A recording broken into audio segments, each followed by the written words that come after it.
Hey friends, welcome. So I have been hiking for the first few hours, and I was gonna wait to do this video and felt inspired to do it while I was on my hike because it kind of ties into my experience right now, into hiking and what I'm doing right now, which is following my bliss, listening for the wisdom and my purpose and what spirit is speaking to me about.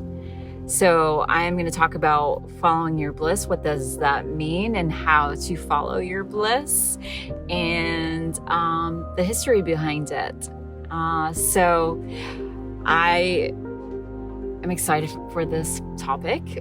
So the plant of the week is spikenard, and it activates one's sensitivity to a higher vibrational fulfillment, and it removing focus from like the mundane and allowing attention to flow into complete bliss. So the phrase "follow your bliss" originated from the American mythologist and writer Joseph Campbell, who used this phrase in his book, The Power of Myth. The concept of following one's bliss originated from the Hindu sacred text, which is the name, and I'm not going to say this right, Upsanad, along with other influences. There are many people who have slammed this interpretation of follow your bliss, that this statement means to do whatever you want, but it's so much deeper than that.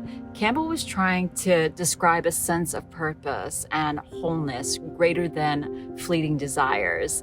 Follow your bliss was intended to encourage others to assess their own lives, discover the path that leads to the thing that makes you feel alive, that makes your soul sing, and being able to follow through with what that is wholeheartedly. Following your bliss doesn't always mean that it's fun. I don't feel comfortable right now.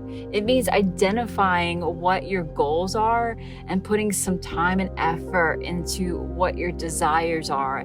And sometimes that means it's not fun. And sometimes it's uncomfortable and painful, as well as a part of joy, really big joy on the other side of it. And when following your bliss, it's easy to fall into certain traps that you tend to want to quit, because when you follow your bliss, you may have these roadblocks and feel discouraged and they leave you feeling less motivated, and your shadows can tend to surface, leading you to get outside of your comfort zone or stay in your comfort zone. But whatever it is that you do, don't give up. I repeat, don't give up. To follow your bliss, to identify your own purpose and pursue it, Campbell's phrase sums up this philosophy as a way to self-discovery and self-empowerment. How to follow your bliss. So 1, pay attention. Ask yourself, what is it that you desire, and pay attention to the signs. 2, listen. Joseph Campbell advises us to listen to our inner voice, feel deeply what's inside, and follow the voice the best way you know how. And from there, the magic will start to unfold as you pay attention, because your bliss is a part of your true nature. Number 3, journal. I'm writing right now while I'm here because of my own thoughts. So when you write your thoughts and what is it that you desire, it helps you to pursue what is it that you want. And number 4, take action. Sign up for that class. Learn a new skill. If you don't know where to start, this is a really good place to investigate, a good way to investigate your strengths. At least for me, that's what has helped me to follow my bliss. In this space, you can find what truly inspires you and what brings a spark into your soul.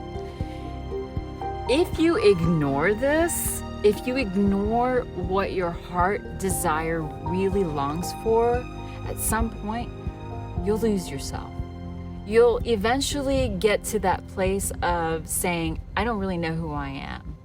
And in the words of Brené Brown, unused creativity is not benign. It metastasizes. It turns into rage, grief, judgment, sorrow, shame, which really explains why there are so many people who feel disconnected from their purpose. A life that is disconnected from bliss, beliefs that don't, and the belief that you are not